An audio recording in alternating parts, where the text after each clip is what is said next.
ఈరోజు మనం భగవద్గీతలో మొదటి అధ్యాయాన్ని తెలుసుకుందాం. భగవద్గీత మొత్తం 18 అధ్యాయాలు కలిగి ఉంది. ఇప్పుడు మొదటి అధ్యాయాన్ని మొదలు పెడదాం. భగవద్గీత మొదలు ధృతరాష్ట్రుడి ప్రశ్నతో ప్రారంభమవుతుంది. కురుక్షేత్రంలో యుద్ధం ప్రారంభమవుతున్న వేళ అంధుడైన ధృతరాష్ట్రుడు తన రథసారథి సంజయుడిని అడుగుతాడు, ఓ సంజయ, ధర్మక్షేత్రం కురుక్షేత్రంలో నా పుత్రులు పాండవులు యుద్ధానికి సమకూరినప్పుడు వారు ఏం చేశారు అని అడుగుతాడు. ధృతరాష్ట్రుడు ధర్మక్షేత్రం అనే మాటను వినగానే భయపడ్డాడు. ఎందుకంటే ధర్మం ఎక్కడ ఉందో అక్కడ జయం ఉంటుందని అతనికి తెలుసు. తన పుత్రులపై ఆందోళనలతో సంజయుడిని ప్రశ్నించాడు.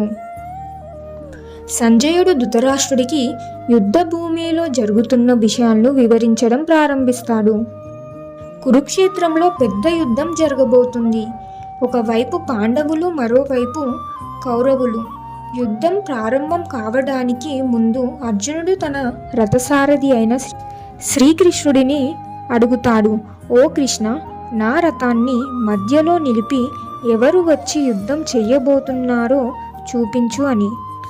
అప్పుడు అర్జునుడు తనకు బంధుత్వం ఉన్నవారిని, మిత్రులను, గురువులను ప్రత్యర్థులుగా చూసి దిగులుగా, గందరగోళంగా మారాడు.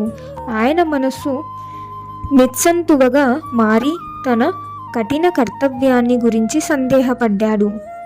అప్పుడు అర్జునుడు కృష్ణుడితో ఇలా అంటాడు, ఓ కృష్ణ, ఈ యుద్ధంలో నేను ఎలా పోరాడగలను? నా సొంత బంధువులు, గురువులు, మిత్రులు ఈ దశలో నాతో పోరాడుతున్నారు. నా చేతుల మీదుగా వారిని చంపడం వల్ల ఎలాంటి సంతోషం ఉంటుంది? నేను వారిని పోగొట్టుకుని ఏ విధంగా ఆనందంగా ఉండగలను? నా చేతుల్లో ఉన్న ఈ క్షణిక శక్తిని ఎలా ఉపయోగించాలో నాకు అర్థం కావడం లేదు.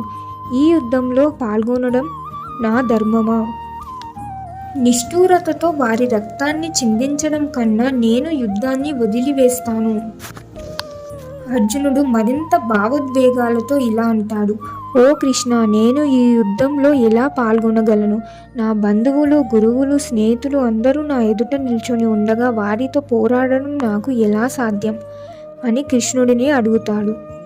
ఇలా అర్జునుడు బాధతో తన ధర్మాన్ని, కర్తవ్యాన్ని గమనించలేకపోతున్నాడు.